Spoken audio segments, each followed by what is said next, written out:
ప్రకటన గ్రంథం 3వ అధ్యాయము 2వ వచనాన్ని ఈరోజు మనం ధ్యానం చేద్దాం. ప్రకటన గ్రంథం 3వ అధ్యాయము 2వ వచనం. నీ క్రియలు నా దేవుని ఎదుట సంపూర్ణమైనవిగా, నీ క్రియలు నా దేవుని ఎదుట సంపూర్ణమైనవిగా నాకు కనబడలేదు కనుక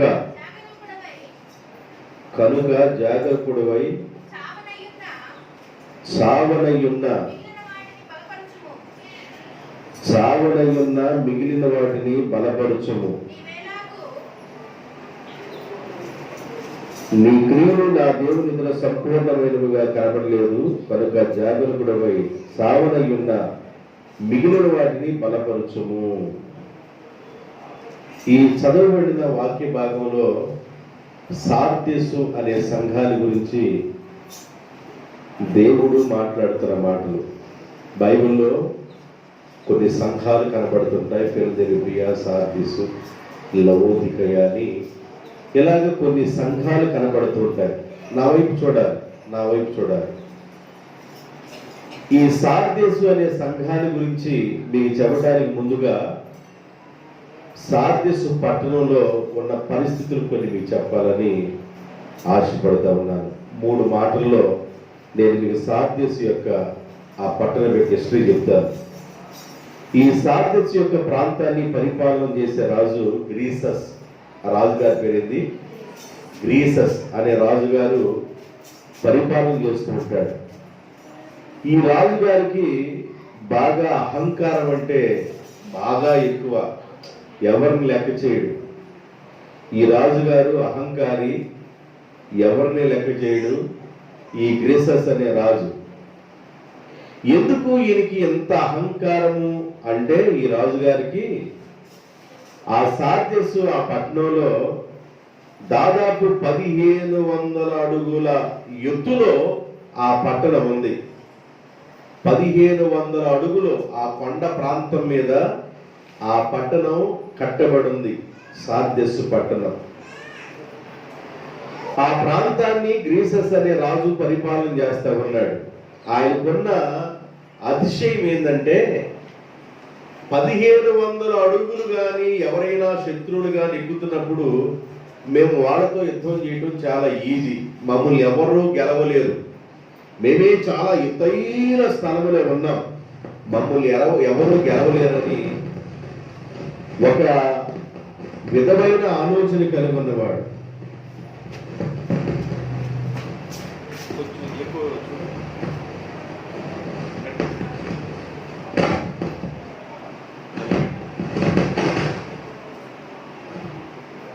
ఈ రాజుగారి యొక్క అతిశయం ఏంటంటే, 1500 అడుగుల ఎత్తులో మేము ఉన్నాం కనుక మా మీద ఎవరు గెలవలేరనే ఒక అతిశయము, అహంభావము, అహంకారము, ఇవన్నిటితో నింపబడి ఉన్నాడు ఈ గ్రీసస్ అనే రాజు. సరే, ఆయన రాజ్యంలో ఆయన అహంకారంగా ఉన్నాడేమో, ఒకవేళ ఆయనకి సరిపోవచ్చు. ఈయన ఏం చేశాడంటే, పారసీకుల రాజైన కోరేషుని కదిలించాడు. ఏ రాజుని కదిలించాడు? పారసీకుల రాజైన కోరేషుని కదిలించాడు. ఎందుకు? ఆయన 1500 అడుగులు ఎత్తులో ఉంటే ఉన్నాడు, అహంకారం అయితే అయ్యాడు, అతిశయం ఉంటే ఉంది, అహంభావం అయితే ఉంటే ఉంది. అయితే ఈయన ఇల్లు ఏం చేశాడంటే, పారసీకుల రాజుగా ఉన్న కోరేషుని కదిలిస్తే ఈ కోరేషు ఊరకుంటాడండి. చీమల పుట్ట దగ్గరికి వెళ్ళి ఏలు పెట్టాం, చీమ ఏలుతో నలిపితే చచ్చిపోదు, ఏలు పెట్టాం తీసుకెళ్ళి. పుట్ట దగ్గర ఏలు పెడితే కొట్టకుండా ఉండిద్దా? ఈయన ఏం చేశాడంటే, కోరేషు యొక్క రాజుగారిని అది పారసీకుల రాజుగా ఉన్న కోరేషు రాజుని కదిలించాడు అనమాట. ఆయన హృదయాన్ని కెలుకులు చేశాడు. ఆయనకి నిద్ర పట్టుద్దా? నిద్ర పట్టదు. ఈ కోరేషు రాజు గారు కొంతమంది సైన్యాన్ని తీసుకొని ఈ సార్దీసు పట్టణం మీదకి డైరెక్ట్గా వెళితే మనం వాళ్ళని అటాక్ చేయలేము అని ఆ కొండకి ఒక సందు బీట్ ఉంది పైకి. ఈ సందు బీట్ డైరెక్ట్గా ఎక్కడి దగ్గరికి వెళ్ళిందంటే రాజనగరంలో ఉన్న అంతఃపురంలో రాజుగారి దగ్గరికి వెళ్తుంది. కొంతమంది సైన్యాన్ని వేసాడంటే మీరు ఈ కోణంలో బయలుదేరాలంటే వాడు కృషి చేసి ఆ కోణంలో బయలుదేరి వెళ్ళి డైరెక్ట్గా అంతఃపురంలో రాజును పట్టుకొని ఆ రాజ్యాన్ని జయించారు. సార్దేశు యొక్క ఆ పట్టణం యొక్క పరిస్థితి గురించి 3 మాటల్లో నేను మీకు చెప్పాను. అది ఎత్తైన కొండ మీద ఉంది, మమ్మల్ని ఎవ్వరూ కదిలించలేరనే అహంభావం కలిగి ఉన్నాడు గ్రేసస్ అనే రాజు. అంతవరకే ఉంటే ఉన్నాడు. ఆయన ఏం చేశాడంటే కోరేషు రాజు గారిని, పారసీకుల పాలనలో కోరేషు రాజు గారిని వచ్చి ఆ రాజుగారిని కదిలించడం, ఆయన గారు ఆ దేశం మీదకి వెళ్ళి ఆ పట్టణం మీదకి వెళ్ళి మరి దాన్ని జయించడం జరిగింది. ఆ ప్రాంతంలో సంఘము కట్టబడ్డాది. ఈ సార్దెస్ అనే ఆ ప్రాంతంలో సంఘము కట్టబడింది. ఆ కట్టబడిన సంఘము ఎలాగుందంటే మరణానికి దగ్గరగా ఉంది. ఆ సంఘం ఎట్లాగుందంట చెప్పండి. ఆ సంఘం ఎలా ఉంది? మరణమునకు దగ్గరగా ఉంది. అంటే కొనారిల్లుతా ఉంది, కొనరిల్లుతూ ఉందన్నమాట. ఆ కొవ్వొత్తి ఆరిపోతా ఎలుగుతున్నట్లుగా, ఆ బుడ్డిలో ఉన్న నూనె అయిపోతున్నప్పుడు ఆ దీపం ఆరిపోతా ఉన్నట్లుగా కొనారిల్లుతా ఉన్న సంఘం సార్దీసు సంఘం. ఈ సంఘాన్ని గురించి ఏమి రాయబడిందంటే 2వ వచనంలో, నీ క్రియలు నా దేవుని ఎదుట సంపూర్ణమైనవిగా నాకు కనబడటం లేదు. నీ క్రియలు నా దేవుని ఎదుట సంపూర్ణమైనవిగా నాకు కనబడటం లేదు. నా వైపే చూడాలి, నా వైపే చూడాలి. జాగ్రత్తగా వినండి, నా వైపే చూడండి. పిల్లలు అటు ఇటు తిరుగుతుంటే దయచేసి కూర్చోబెట్టుకోండి. నా వైపే చూడండి, జాగ్రత్తగా నా వైపు చూడాలి. ఇక మీరు అటు ఇటు చూడకూడదు. నేను మిమ్మల్ని చూడకూడదు. నేను మిమ్మల్ని చూసినప్పుడు మీరు ప్రశాంతంగా కూర్చున్నట్టుగా, మీరు ప్రశాంతంగా ఉన్నట్టుగా ఉంటే నేనేం చెప్పాలనుకున్నా అది చెప్తాను. మీరు జాగ్రత్తగా ఉండాలి. నేను కుమారిగా నీకు కూడా చెబుతున్నానా? ఈ 3వ అధ్యాయం 2వ వచనంలో రాయబడింది, నీ క్రియలు నా దేవుని ఎదుట సంపూర్ణమైనవిగా కనబడటం లేదు. అయ్యా పైన ఉందిగా, మళ్ళీ వస్తావా? నేను అందుకని 11 గంటలకు ముందే అమలు చేసుకుంటూ పోయిందాన్ని.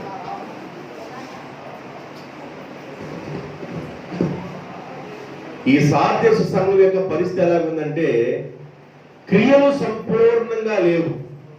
నెంబర్ 1. నెంబర్ 2 ఏంటంటే కొన్ని క్రియలు చచ్చిపోయినాయి, కొన్ని మంచి క్రియలు చచ్చిపోయింది. కొన్ని క్రియలు ఉన్నాయి కానీ అవి సావ సిద్ధంగా ఉన్నాయి. 3 విషయాలు గుర్తుపెట్టుకోవాలి. కొన్ని క్రియలు ఎలాగున్నాయి? చనిపోయినాయి. కొన్ని క్రియలు ఎలాగున్నాయి? సావడానికి సిద్ధంగా ఉన్నాయి. కొన్ని క్రియలు ఎలాగున్నాయి అంటే సంపూర్ణంగా లేవు. 3 విషయాలు కనబడుతున్నాయి. ఈ సంఘంలో ఉన్న కొన్ని క్రియలు అనగా మంచి పనులు కొన్ని చనిపోయినాయి. ఉన్న కొన్ని క్రియలు చావడానికి సిద్ధంగా ఉన్నాయి, ఆరిపోవడానికి సిద్ధంగా ఉన్నాయి. దానికంటే ముందుగా అన్నాడు అవి కూడా సంపూర్ణంగా లేవు. ఆ క్రియలు కూడా ఏం లేవంట, సంపూర్ణంగా లేవు. కాబట్టి సంఘములో దేవుని యొక్క ఆశీర్వాదం రావాలంటే మన క్రియలు అనగా మన పనులు సంపూర్ణంగా ఉండాలి. మన పనులు సంపూర్ణంగా ఉండాలి. సార్దీసు సంఘములో ఉన్న పరిస్థితి ఎలాగుందంటే కొన్ని మంచి క్రియలు ఆల్రెడీ చచ్చిపోయినాయి. ఇక బ్రతకు, చనిపోయినాయి బ్రతకు. కొన్ని ఉన్నాయి, అవి సావటానికి సిద్ధంగా ఉన్నాయి. అవి చచ్చిపోకుండా కాపాడుకొని మీరు సంపూర్ణంగా అని చెబుతున్నాడు. దేవునికి స్తోత్రం, హల్లెలూయా. క్రియలు అనగా మంచి పనులు, సంఘంలో మంచి పనులు. విశ్వాసి సంఘంలో మంచి పనులు కలిగి ఉండాలి. ఏమేమి క్రియలు కలిగి ఉండాలో నేను 2-3 మాటలు చెప్తాను. ఎక్కువగా చెప్పకుండా 2-3 మాటలు చెబుతా. ఆశీర్వాదానికి సంబంధించి 2-3 మాటలు చెప్తా. రూతు గ్రంథం 2వ అధ్యాయము 12వ వచనం. 2వ అధ్యాయము 12వ వచనం.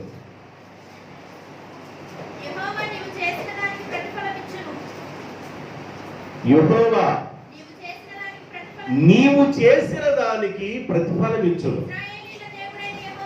ఇశ్రాయేలీల దేవుడైన యెహోవా తన రెక్కల క్రింద సురక్షితముగా ఉండినట్లు నీవు వచ్చితివి. ఆయన నీకు సంపూర్ణమైన బహుమానమును ఇచ్చును.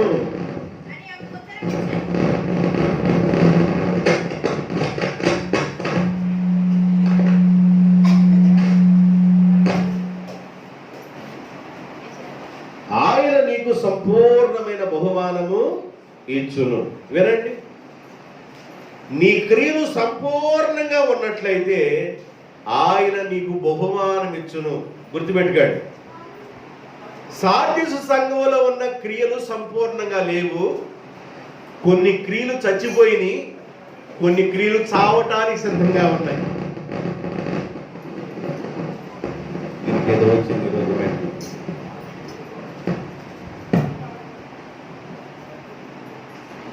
కొన్ని చావడానికి సిద్ధంగా ఉన్నాయి, కొన్ని క్రియలు ఆల్రెడీ చచ్చిపోయినాయి, కొన్ని క్రియలు సంపూర్ణంగా లేవు. చావడానికి సిద్ధంగా ఉన్న క్రియలు కూడా సంపూర్ణంగా లేవు. ఒకవేళ నీ క్రియలు సంపూర్ణంగా ఉన్నట్లయితే దేవుడే నీకు బహుమానం ఇచ్చును. సంపూర్ణంగా ఉండాలండి, మన క్రియలు సంపూర్ణంగా ఉండాలి. ఇక్కడ రూతుముతో మాట్లాడుతూ, ఇదిగో ఇజ్రాయేల్ యొక్క ఆ ప్రజలు, ఆ పెద్దలుగా ఉన్నవారు, అక్కడ ఉన్నవారు ఏమంటున్నారంటే, నీవు యెహోవా రెక్కల క్రిందకు వచ్చావు, నీవు దేవుని యొక్క రెక్కల క్రిందకు వచ్చావు, నువ్వు దేవుని యొక్క రెక్కల నీడకు వచ్చావు కనుక ఆయనే నీకు సంపూర్ణమైన బహుమానము ఇచ్చును. సంపూర్ణమైన బహుమానం ఎప్పుడు వచ్చిందంటే, మనము దేవుని యొక్క రెక్కల చాటుకు రావాలి. ఎక్కడికి రావాలి? దేవుని యొక్క రెక్కల చాటును దాగాలి. కోడి తన పిల్లలని రెక్కల చాటును దాచుకున్నప్పుడు ఆ పిల్లలు సంపూర్ణంగా క్షేమముగా ఉండగలవు. రెక్కల చాటున లేని కోడి పిల్లలకి అపాయం ఉంటుంది. దేవుని యొక్క రెక్కల చాటున లేని పిల్లలకి అపాయం ఉండిద్ది. కనుక దేవుని పిల్లలుగా ఉన్నవారు, సంఘంలో ఉన్నవారు ఎలా ఉన్నారంటే ఆయన రెక్కల చాటునే దాయబడి ఉండాలి. దేవునికి స్తోత్రం. దేవుని యొక్క రెక్కల చాటును దాయబడి ఉండాలి. దేవుని యొక్క రెక్కల నీడకు రావాలి. యెహోవా మహోన్నతుడు కనుక మహోన్నతుడు చాటును నివసించువాడు సర్వశక్తుని యొక్క నీడను విశ్రమించును. కాబట్టి మహోన్నతుని యొక్క రెక్కల చాటుకి ఎవరైతే వస్తారో, సర్వశక్తుని యొక్క నీడకి ఎవరైతే వస్తారో వారు క్షేమంగా ఉంటారు, వారికి బహుమానాలు దొరుకుతాయి. ఇప్పుడు రూతుమని అంటున్నారు, అమ్మా నీవు మోయాబీ దేశాన్ని నుండి, అన్య దేశాన్ని నుండి సజీవుడిగా ఉన్న, జీవాధిపతిగా ఉన్న, సర్వశక్తిమంతుడిగా ఉన్న ఆ దేవుని యొక్క రెక్కల చాటుకి నీవు వచ్చావు. ఎక్కడి నుండి వచ్చిందామె? మోయాబీ దేశము నుండి వచ్చింది.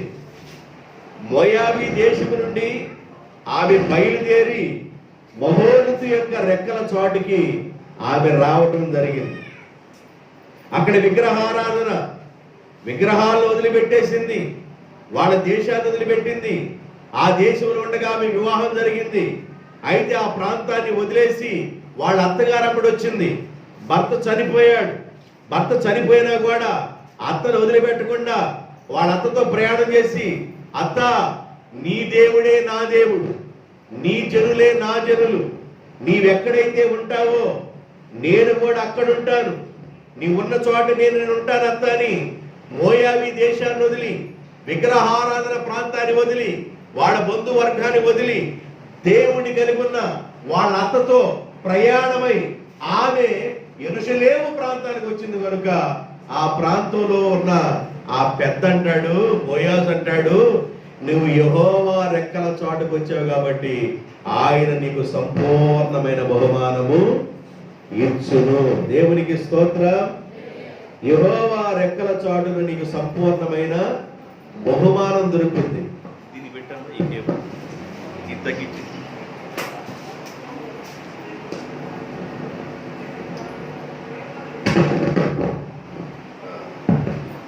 యెహోవా రెక్కల చాటున తప్పించు. నీకు సంపూర్ణమైన బహుమానం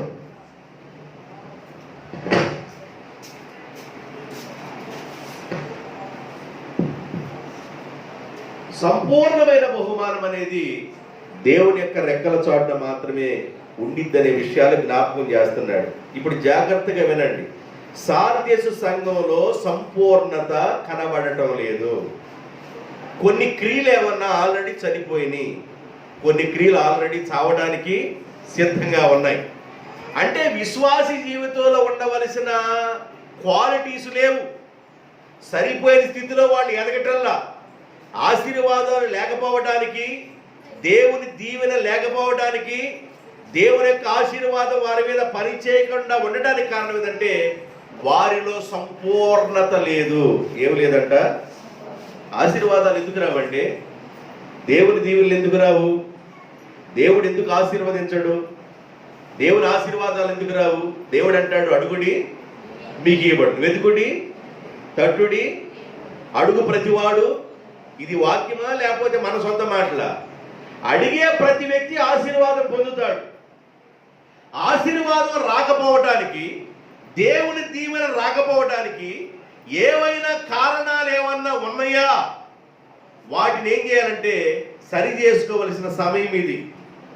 ఈ సార్దేశు సంఘాన్ని గురించి మాట్లాడుతూ దేవుడు మాట్లాడే మాట ఏంటంటే, మీ క్రియలను సరి చేసుకోండి, మీ పనులు ఏవైతే ఉన్నాయో వాటిని సరి చేసుకోండి అంటున్నాడు. ఇప్పుడు కొన్ని క్రియలు చచ్చిపోయినాయి, కొన్ని చావడానికి సిద్ధంగా ఉన్నాయి, వాళ్ళలో సంపూర్ణత లేదు. కనుక సంపూర్ణత ఎవరైతే కలిగి ఉంటారో ఆ దేవుని యొక్క రెక్కల చాటుకు వచ్చిన వారు సంపూర్ణంగా ఉండగలరు. వారికి బహుమానం కూడా దొరుకుతుంది. వారికి ఏం దొరికింది? బహుమానం. మోయాబీ దేశాన్ని, అన్యుల దేశాన్ని వదిలిపెట్టి విగ్రహారాధన ప్రాంతాన్ని వదిలేసి ఆమె దేవుడి కలిగిన ప్రాంతానికి వచ్చింది కనుక, సర్వశక్తుని యొక్క నీడకి వచ్చింది కనుక ఎంత ఆశీర్వాదం వచ్చిందంటే, ఈ రూతుముని బోయాజు వివాహం చేసుకున్నాడు. భర్త చనిపోయాడు ఆల్రెడీ అంతకుముందు. ఆ తర్వాత బోయాజు వివాహం చేసుకున్నాడు. బోయాజు వివాహం చేసుకున్న తర్వాత రూతు బోయాజునందు ఓబేదు అనే వ్యక్తి పుట్టాడు. ఓబేదులో యెషయా అనే వ్యక్తి పుట్టాడు. యెషయాకి దావీదు పుట్టాడు. దావీదులో నుండి యేసు ప్రభు బయటికి రావటం జరిగింది. దేవుడు ఎంత సంపూర్ణమైన బహుమానం ఇచ్చాడంటే, ఎంత ఆశీర్వాదం ఇచ్చాడంటే, మనం ఊహించలేనంత ఆశీర్వాదం ఆమె పొందగలిగింది. దేవునికి స్తోత్రం. సంపూర్ణమైన బహుమానం ఎప్పుడు వచ్చిందంటే, దేవుని రెక్కల చాటుకి నీవు రావాలి. ఆపదలో ఉన్నా, ఇరుకులో ఉన్నా, ఇబ్బందులో ఉన్నా, నష్టములో ఉన్నా, కష్టములో ఉన్నా, సమస్యలో ఉన్నా, ఏ పరిస్థితిలో నువ్వు ఉన్నా, నీవు ఎక్కడికి రావాలంటే దేవుని రెక్కల చాటుకు మాత్రమే రావాలి. ఎక్కడ నీకు నెమ్మది రాదు, ఎక్కడ నీకు సమాధానం రాదు, ఎక్కడ నీకు సమాధానం, నెమ్మది, సంపూర్ణమైన ఆశీర్వాదం వచ్చిందంటే దేవుని యొక్క రెక్కల దగ్గరికి, ఆయన నీడకు నువ్వు రావాలి. ఋతుమ వచ్చింది, సంపూర్ణమైన ఆశీర్వాదాన్ని అనుభవించింది. దేవుని బిడ్డలారా, దేవుని దగ్గరికి రాకుండా, దేవుని రెక్కల చాటుకు రాకుండా ఎన్ని వారాలు నీ జీవితంలో గడిచిపోయినాయి, ఎన్ని సంవత్సరాలు నీ జీవితంలో గడిచిపోయినాయి, ఒక్కసారిగా నువ్వు లెక్కేసుకుంటే అసలు నిజంగా నీవు దేవుల్లో ఉన్నావా, నువ్వు దేవుల్లో లేవో నీకే అర్థమైంది. ఎందుకు నువ్వు సంపూర్ణతలోకి రాలేకపోతున్నావు? ఎందుకు నీవు ఆశీర్వాదం పొందలేకపోతున్నావు? దేవుని యొక్క రెక్కల చాటున ఉన్న ఆ సంపూర్ణత నువ్వెందుకు అనుభవించలేకపోతున్నావు అంటే, నీ బలహీనతని జ్ఞాపకం చేస్తున్నాడు దేవుడు, నీ తప్పులని జ్ఞాపకం చేస్తున్నాడు దేవుడు. అందుకని సార్దేశు సంఘంలో ఉన్న వారులారా, ఆల్రెడీ మంచి క్రియలు అనేవి మీలో కొన్ని చచ్చిపోయినాయి, మీకు ఆల్రెడీ సంపూర్ణత లేదు. ఇక కొన్ని క్రియలు మిగులు ఉన్నాయి, అవి మినుకు మినుకు మినుకు మినుకు అంటున్నాయి, సాగడానికి సిద్ధంగా ఉన్నాయి. ఆ వాటినన్నా మీరు బ్రతికించుకోండి. సంపూర్ణతలోనికి రావాలి అంటే దేవుని యొక్క రెక్కల చాటుకి మీరు రావాలి. నెంబర్ 1, దేవుని రెక్కల చాటుకి మీరు రావాలి. దానిలోనే రెండో విషయం, 15వ అధ్యాయం ఆదికాండం 1వ వచనం. 15వ అధ్యాయము 1వ వచనం. ఆదికాండం ఇది జరిగిన తరువాత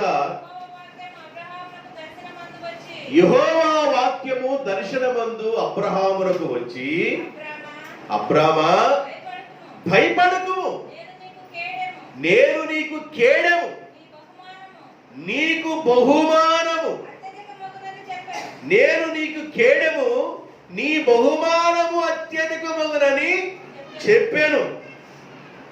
అబ్రహామా, నువ్వు భయపడద్దు, నేను నీకు కేడెము, నీ బహుమానము అత్యధికమగును. సంపూర్ణతలు ఏమొస్తుంది? బహుమానం వచ్చింది. దేవునికి స్తోత్రం. సంపూర్ణతలు ఏమొచ్చిందమ్మా? సంపూర్ణతలో బహుమానం వచ్చింది. ఋతుముతో మాట్లాడుతుంటాడు, నీవు సంపూర్ణతలకు వచ్చావు కనుక దేవుడే నీకు బహుమానము ఇచ్చును. ఇప్పుడు సంపూర్ణతలో వచ్చే రెండో ఆశీర్వాదం ఏంటంటే బహుమానము. ఏమొచ్చిందంట? బహుమానము. ఆమెకేమొచ్చింది బహుమానము? రూతు బోయాజునందు ఓబేదుని కంటే ఓబేదుకి యెషయా అనే వ్యక్తి పుడితే, యెషయాకి దావీదు అనే వ్యక్తి పుడితే, దావీదు వంశావళిలో నుండి యేసు ప్రభు అనే వ్యక్తి బయటికి వచ్చాడు. సంపూర్ణమైన బహుమానం వచ్చింది. సంపూర్ణతలోకి రావటం వలన సంపూర్ణమైన బహుమానం వచ్చింది. సంపూర్ణతలకు రావటం వలన బహుమానం వస్తుంది. ఇక్కడ అబ్రహాముతో దేవుడు మాట్లాడుతుంటాడు, అబ్రహాము నేను నీకు కేడెము, అబ్రహాము నేను నీకు దుర్గము లాంటి వాడిని, అబ్రహాము నీ బహుమానము అత్యధికమగును, నేను నీకు కేడెముగా ఉంటా, నేనే నీకు తోడుగా ఉంటా, నేనే నీకు అండగా ఉంటా, నేనే నీకు ఆదరవుగా ఉంటా. నేను నీకు అండగా ఆదరవుగా తోడుగా ఉండటం వల్ల నీ బహుమానం అత్యధికమైంది అబ్రహాం అన్నాడు. అబ్రహాముని దేవుడు పిలిచాడండి. అబ్రహాముని దేవుడు పిలిచిన తర్వాత అబ్రహాముకి కొన్ని సంవత్సరాలు మరి పిల్లలు లేరు. దేవుడు పిలిచిన తర్వాత అబ్రహాముని దేవుడు ఆశీర్వదించాడు. వెండి, బంగారం, పశువులు ఇవన్నీ ఇచ్చి గొప్ప ధనవంతుడి దేవుడు అబ్రహాముని చేశాడు. అబ్రహాముకు 318 మంది పనివాళ్ళు ఉన్నారు. 318 మంది పనివాళ్ళు ఇంట్లో ఉన్నారు అబ్రహాముకి. ఇంత ఆశీర్వాదం అబ్రహాముకి వచ్చింది. వెండి పెరిగింది, బంగారం పెరిగింది, ఆస్తి పెరిగింది, అంతస్తు పెరిగింది, పశువులు పెరిగినాయి, గొర్రెలు పెరిగినాయి, ఎద్దులు పెరిగినాయి, ఒంటెలు పెరిగినాయి, విస్తారమైన సంపద పెరిగింది. ఎంత సంపద వచ్చినా అబ్రహాము ఇంట్లో ఎంతమంది ఉన్నారంటే 318 మంది పనివాళ్ళు ఉన్నారు, కానీ అబ్రహాముకి పిల్లలు లేరు. అబ్రహాం బాధపడుతున్నాడు.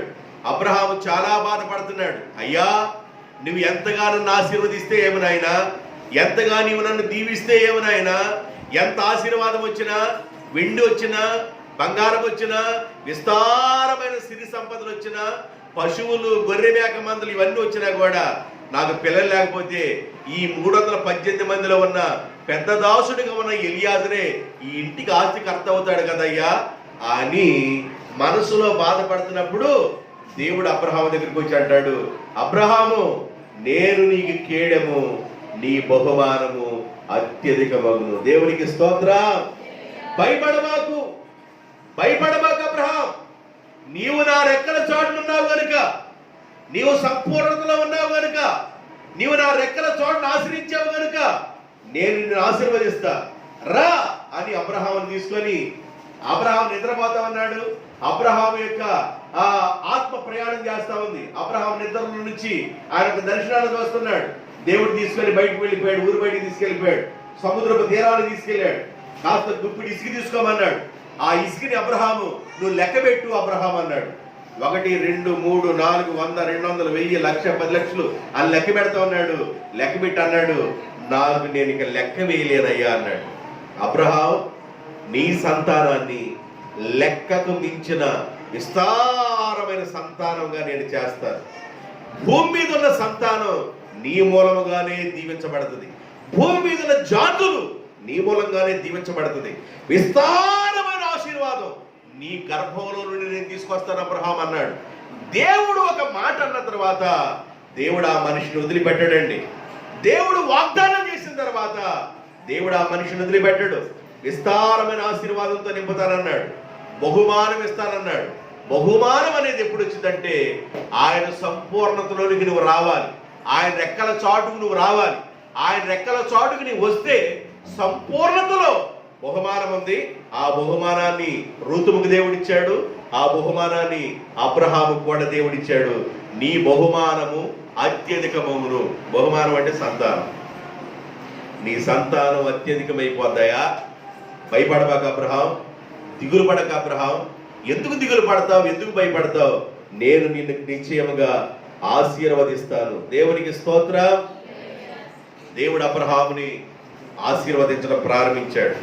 నీకు బహుమానం కలగాలన్నా, వెండి కలగాలన్నా, బంగారం కలగాలన్నా, నీ పశువులు కానీ, నీ దుక్కిటెద్దులు కానీ, నీ గొర్రె మేకల మందలు కానీ, నీ ఒంటెలు కానీ నీకు కలిగి ఉన్నది ఆశీర్వాదకరంగా ఉండాలి అంటే, దీవెనకరంగా ఉండాలి అంటే నీవు దేవుని యొక్క రెక్కల చాటుకి రావాలి.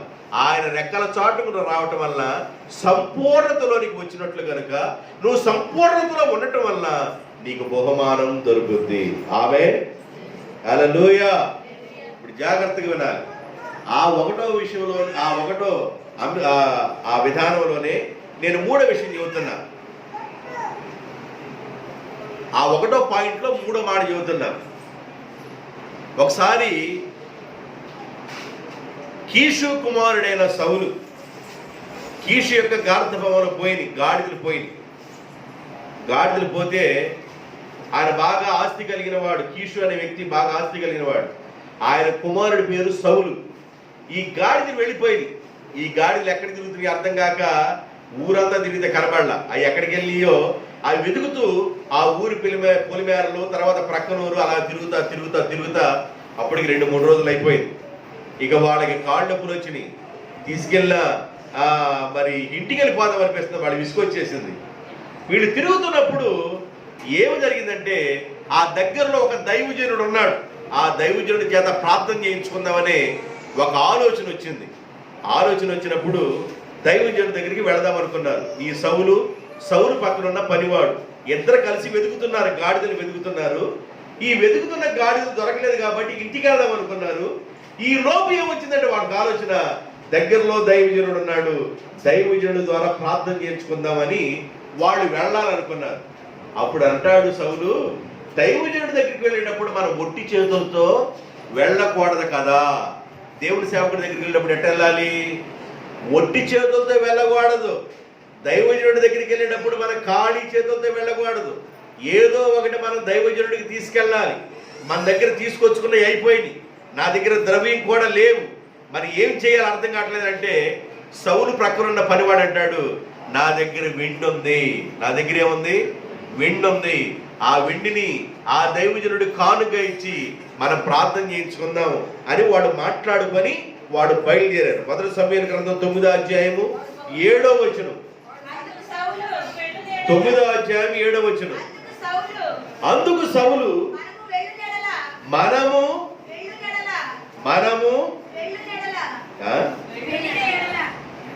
ఏంది? వెళ్ళిన ఎడల అంటే వెళ్ళిన ఎడల అనుకోండి. మనము వెళ్ళిన ఎడల ఆ మనిషికి ఏమి తీసుకొని పోదుము?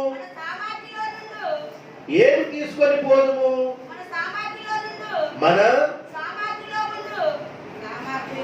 సామాగ్రిలో నుండి భోజన పదార్థములు సరిపోయినవి. మన దగ్గర ఉన్న భోజన పదార్థాలు అయిపోయినవి.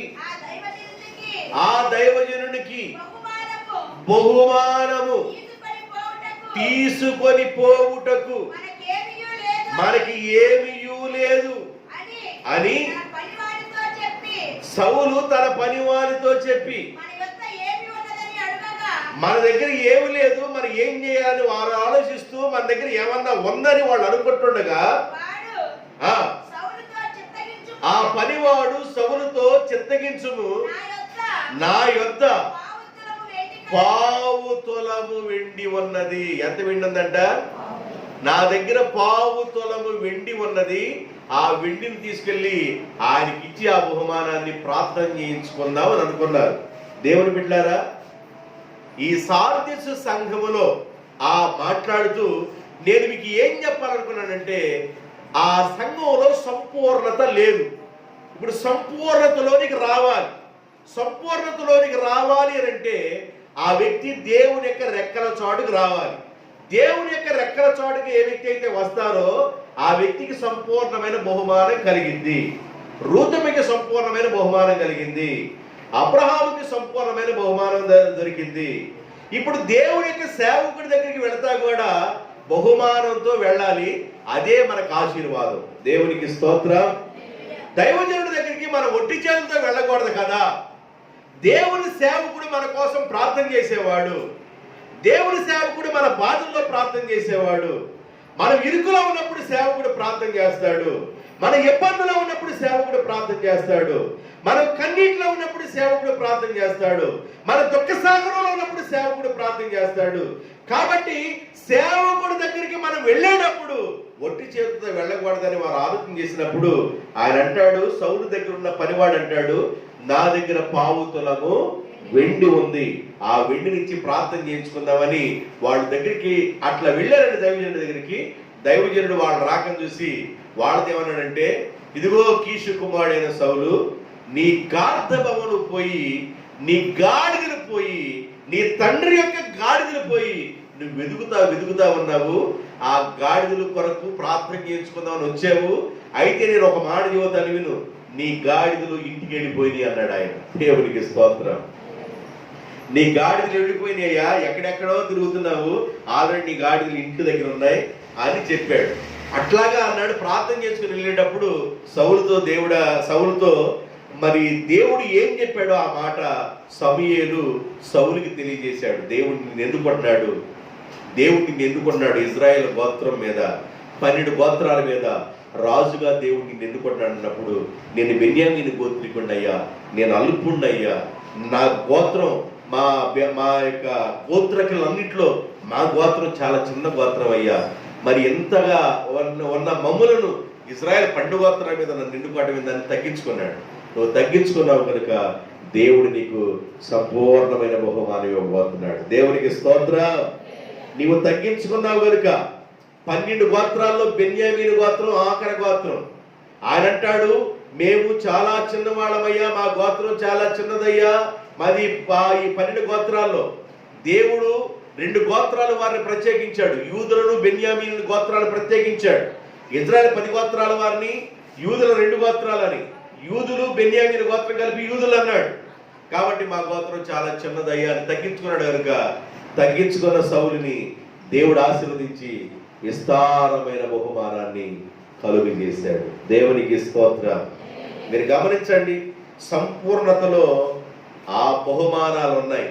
సంపూర్ణతలోకి రావాలంటే నువ్వు దేవుని రెక్కల చాటుకు రావాలా. నీవు దేవుని రెక్కల నీడకు రాకుండా నేను ఇంట్లో కూర్చున్నాను, లేకపోతే నేను ఊరి వెళ్ళాను, నాకు తీరటం లేదు అని వారాలు వారాలు వారాలు వారాలు వారాలు ప్రభు దగ్గరికి రాకుండా, నెలలు నెలలు ప్రభు దగ్గర రాకుండా దేవుని ఆశీర్వాదాన్ని ఎలా నువ్వు పొందగలవు? ఏమండి, ట్యూషన్ క్లాసులు పెట్టారు, అబ్బాయికి మ్యాథ్స్ రావట్లేదని ట్యూషన్ క్లాస్ పెట్టారు. ట్యూషన్ క్లాస్కి వెళ్ళాలి కదా, మ్యాథ్స్ రావట్లేదని వారానికి ఒకసారి కాదు 10 రోజులకు ఒకసారి కూడా వెళ్ళటల్లా. మ్యాథ్స్ ఏమొస్తాయి? మ్యాథ్స్ వస్తాయా? మ్యాథ్స్ నేర్చుకుంటాడా? ట్యూషన్ అంటే ఏంది? ప్రతిరోజు ఉంటుంది. నీవు దేవుని పాదాల దగ్గర ప్రతిరోజు కనిపెట్టాలా. దేవుని పాద సన్నిధానంలో ప్రతిరోజు కనిపెట్టాలి. నీవు ఆరాధించే సమయం దేవుని దగ్గరికి రావాలి. దేవునికి స్తోత్రం. ఇంట్లోనే ఆరాధిస్తున్నాను నాయన, ఇంట్లోనే ప్రార్థిస్తున్నాను నాయన అంటే ఇల్లు వాకిలు ఎవరికి లేవు? ఇల్లు వాకిలు ఎవరికి లేవంట. నువ్వు ఇంట్లో ప్రార్థన చేసినా సమాజంగా కొట్టడం మానకూడదు, ఆరాధన మానకూడదు. నీ జీవితంలో నువ్వు గుండె మీద చెయ్యేసుకొని ఆరాధన ఎన్ని రోజులు మానేవో, ఎన్ని వారాలు మానేవో, ఎన్ని సంవత్సరాలు అయిందో ఒక్కసారి నువ్వు పరిశీలించుకుంటే నువ్వు సంపూర్ణతలో ఉన్నావా, కొనాడుతున్నావా? ఈ సార్దీసులో ఉన్న ఆ సంఘం ఎలాగుందంటే క్రియలు సంపూర్ణంగా లేవు. నెంబర్ 1, కొన్ని క్రియలు ఆల్రెడీ చచ్చిపోయినాయి, మంచి క్రియలు చచ్చిపోయినాయి. కొన్ని క్రియలు చావటానికి సిద్ధంగా ఉన్నాయి. మినుకు మినుకు మినుకు మినుకు అన్నది ఎప్పుడు పోతే అర్థం కావట్లా. వాటినైనా జాగ్రత్తగా చూసుకొని సంపూర్ణతలకు రండి అంటున్నాడు దేవుడు. దేవునికి స్తోత్రం. సంపూర్ణతలోనికి రావాలండి. ఇప్పుడు పిల్లోడు పుట్టాడు, బాబు పుట్టిన తర్వాత 3 నెలల తర్వాత మనం ఏం చేస్తామంటే సిర్లెక్కి పెడతాం. 3 నెలలు దాటి 4వ నెలకు వస్తున్నదంగా సిర్లెక్కి పెడతాం. సిర్లెక్కి పెడతారా? పెడతాం. 4వ నెల అయిపోయింది, 5వ నెల అయిపోయింది, 6వ నెల అయిపోయిందిలే అన్నప్రసన్న చేస్తాం. అన్నప్రసన్న స్టార్ట్ అయిన దగ్గర నుండి స్టార్ట్ కాకముందే అరటికాయ పెడుతున్నారు, స్టార్ట్ కాకముందు ఇడ్లీ పెడుతున్నారు, స్టార్ట్ అయిన తర్వాత అన్నం పెట్టామని పేరుకి కొంచెం అన్నం మీద నాగించుకుంటున్నారు.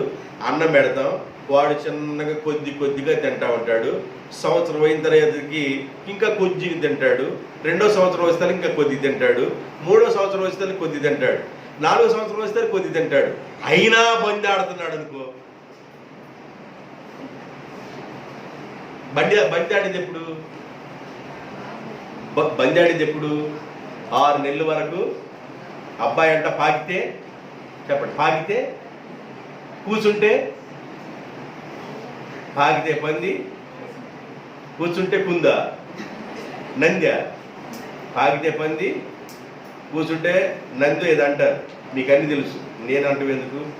పాకుతా ఉన్నాడు అబ్బాయి. 3 నెలలు, 4 నెలలు, 6 నెలలు పాకుతూ ఏడాది రాగలే పిల్లోడు ఏం చేస్తాడు?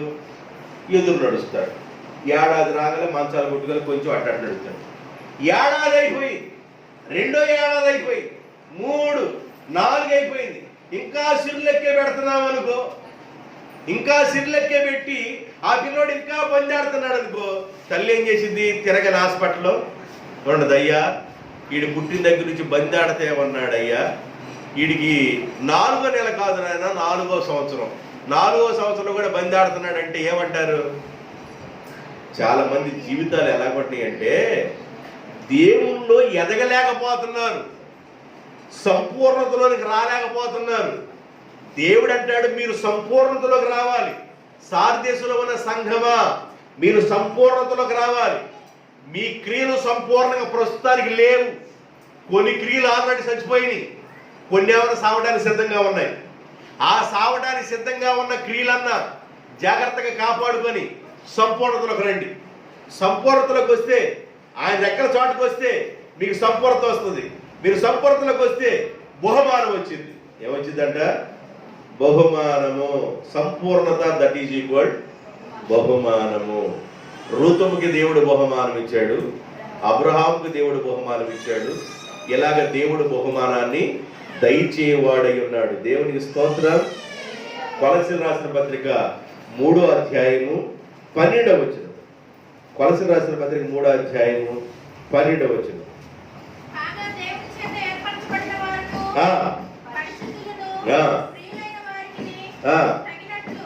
ప్రియులైన వారికి తగినట్లు మీరు జాలిగల మనసును, దయాళత్వమును, వినయమును, సాత్వికమును, దీర్ఘశాంతమును ధరించుకొనుడి. ఎవడైనను సాత్వికమును, దీర్ఘశాంతమును ధరించుకుని. 3:12 స్టార్టింగ్ చదువమ్మా.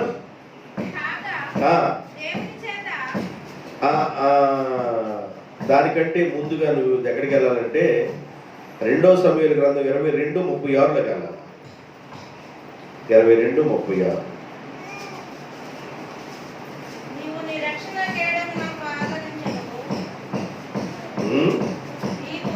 నీవు నీ రక్షణ కేడెమును. అమ్మ మీకు ఒక పాయింట్ చెప్పాను. ఇప్పుడు సంపూర్ణతలో బహుమానం ఉంటుందని ఒక పాయింట్ చెప్పారు. మిమ్మల్ని 2వ పాయింట్లో తీసుకొస్తున్నా. సంపూర్ణతలో ఉండే ఆశీర్వాదం 2వ పాయింట్ తీసుకొస్తున్నా. తీతు గ్రంథం 3వ అధ్యాయం 2వ వచనం. తీతు గ్రంథం 3వ అధ్యాయం 2వ వచనం.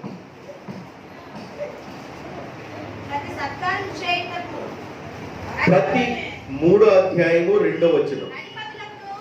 అధిపతులకును అధికారులకును లోబడి విధేయులుగా ఉండవలనని ప్రతి సత్కార్యమును చేయుటకు సిద్ధపడి ఉండవలనని మనుషులందరి ఎడల సంపూర్ణమైన సాత్వికమును కనపరుచుము. అందరూ చెప్పండి ఈ మాట చెప్పండి. మనుషులందరి ఎడల సంపూర్ణమైన సాత్వికమును కనపరుచుము. మనుషులందరి ఎడల సంపూర్ణమైన సాత్వికము. ఇప్పుడు ఏం కావాలంట? సాత్వికం అనేది కావాలి, సంపూర్ణమైన సాత్వికము. నీ క్రియలు నేను ఎరుగుదును, నీవు సంపూర్ణంగా లేవు. ఏ విషయంలో సంపూర్ణంగా ఉండాలి? సంపూర్ణమైన సాత్వికము. మొదటేం చెప్పానంటే సంపూర్ణమైన బహుమానము. 1 సంపూర్ణమైన బహుమానము, 2 సంపూర్ణమైన సాత్వికము. సాత్వికం మనుషులందరి ఎడల సంపూర్ణమైన సాత్వికం. సాత్వికం అంటే ఏంది? సాత్వికం అంటే ఏంది? యేసుప్రభు అంటాడు, నేను సాత్వికుడను దీన మనస్సు కలిగిన వాడు కనుక నా కాడి మీ మీద ఎత్తుకొని నా యొద్ద మీరు నేర్చుకొనుడి అంటాడు. సాత్వికము అంటే ఏంది? సాత్వికం అంటే యేసు ప్రభు యొక్క ముఖాన గుడ్డ కప్పి గుద్దారు. యేసు ప్రభు గెడ్డం మీద ఉమ్ము వేశారు. యేసు ప్రభుని తోలనాడి మాట్లాడారు. నీవు త్రాగుబోతు అన్నారు. యేసు ప్రభుని తిండుబోతు అన్నారు. యేసు ప్రభు ముఖాన ఉమ్ము వేశారు. యేసు ప్రభు ముఖాన గుద్దారు. యేసు ప్రభుని అవమానపరిచారు. యేసు ప్రభుని ఎన్నో విధాలుగా చిత్రహింసలు పరిచారు ప్రజలు. అయితే యేసు ప్రభు వాడి ఎడల ఏం చేశాడంటే సాత్వికాన్ని చూపించాడు. దేవునికి స్తోత్రం. మనల్ని ఎవరన్నా ఒక్క మాట అంటే చాలు, ఒక్క మాట కానీ మనల్ని ఎవరన్నా అన్నారా వాళ్ళు బతికి బట్టగడతారా? మనల్ని ఒక్క మాట అంటే ఓర్చుకుంటామండి? ఎవరైనా ఒక మాట మనల్ని తిట్టారండి, మనం ఓర్చుకుంటామా? మనం ఓర్చుకోలేము.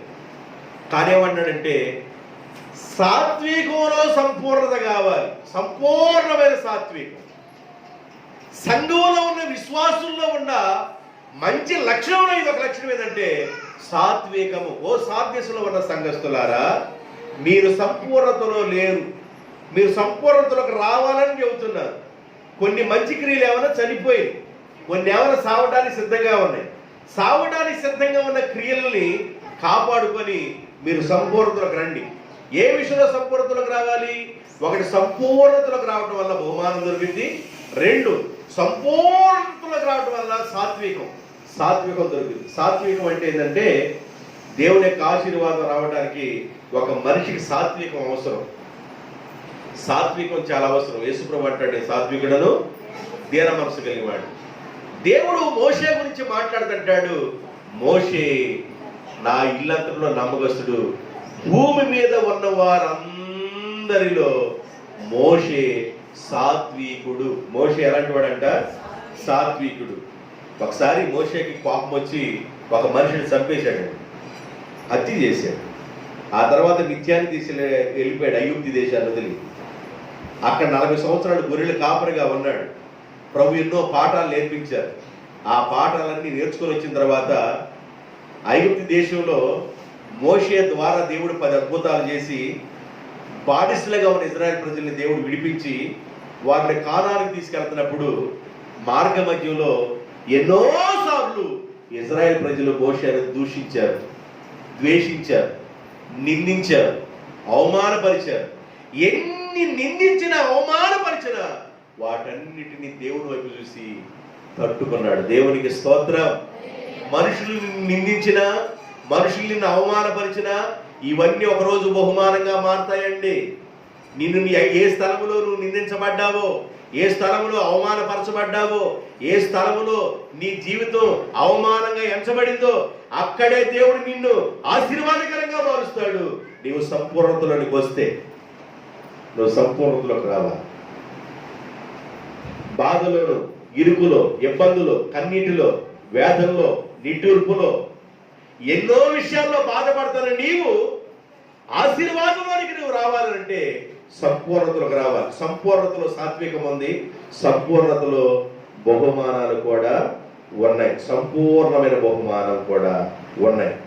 దేవుని యొక్క ఆ సాత్వికం అనేది మనిషిని ఏం చేస్తుందో ఇప్పుడు మీరు చదవాలి. 2 సమూయేలు గ్రంథం 22:36.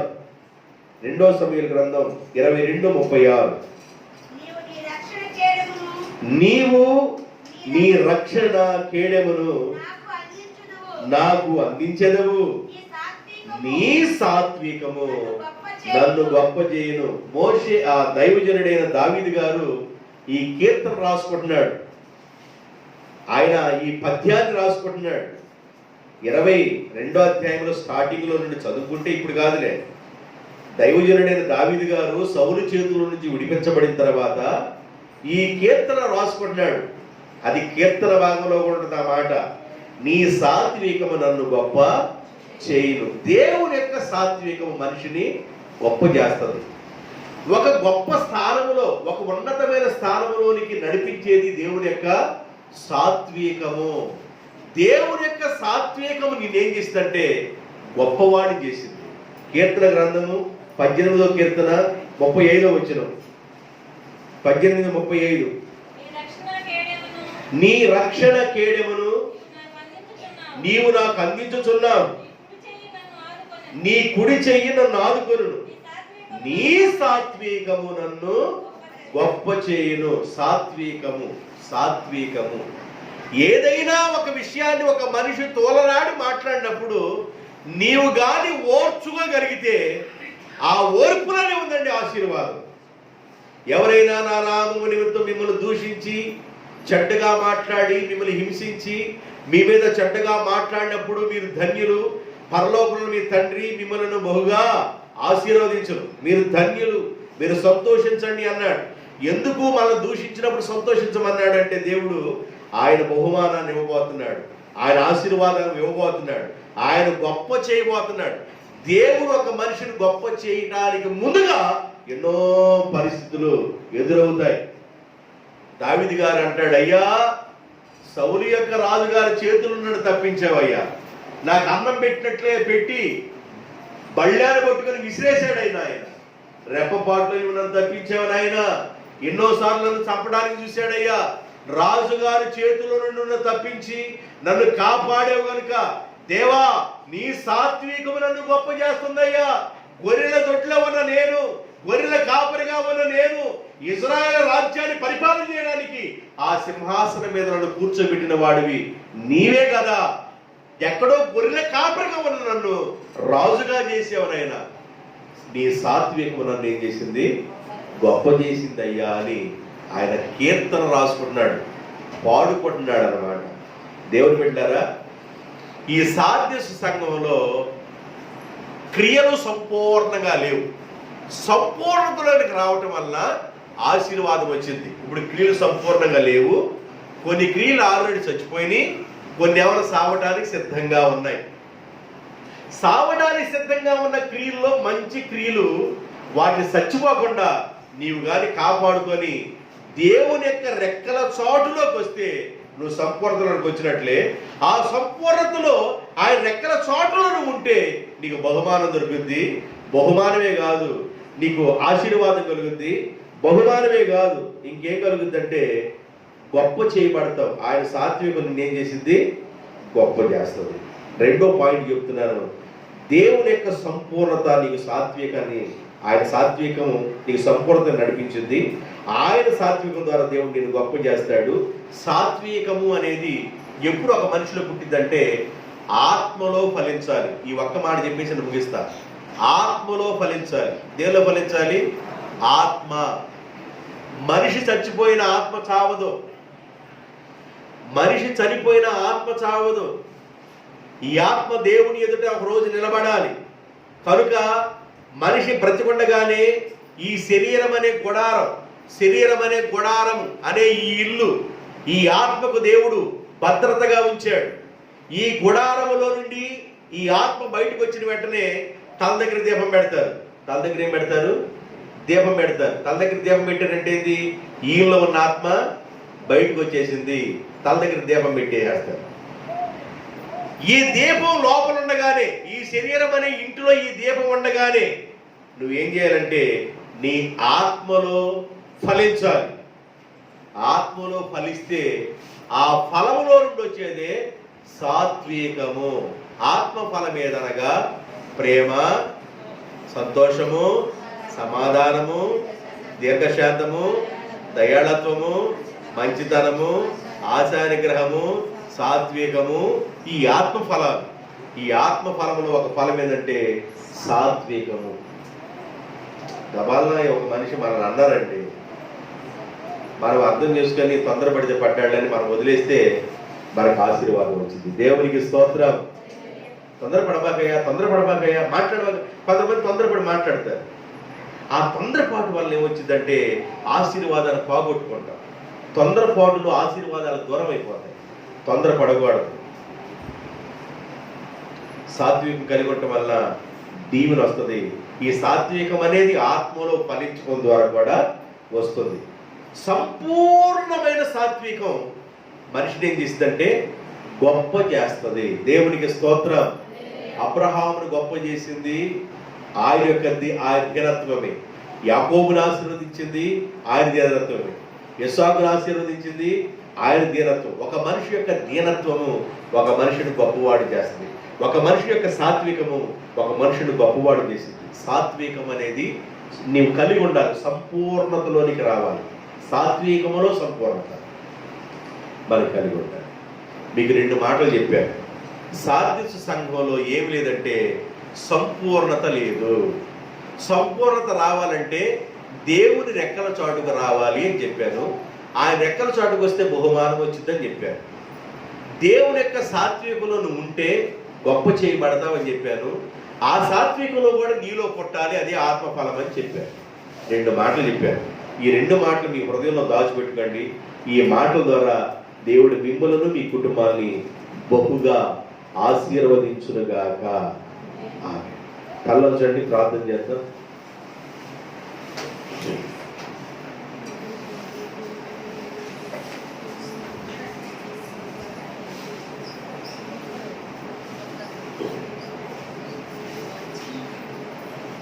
ప్రేమాస్వరూపుడైన మా ప్రియ పరలోకపు తండ్రి,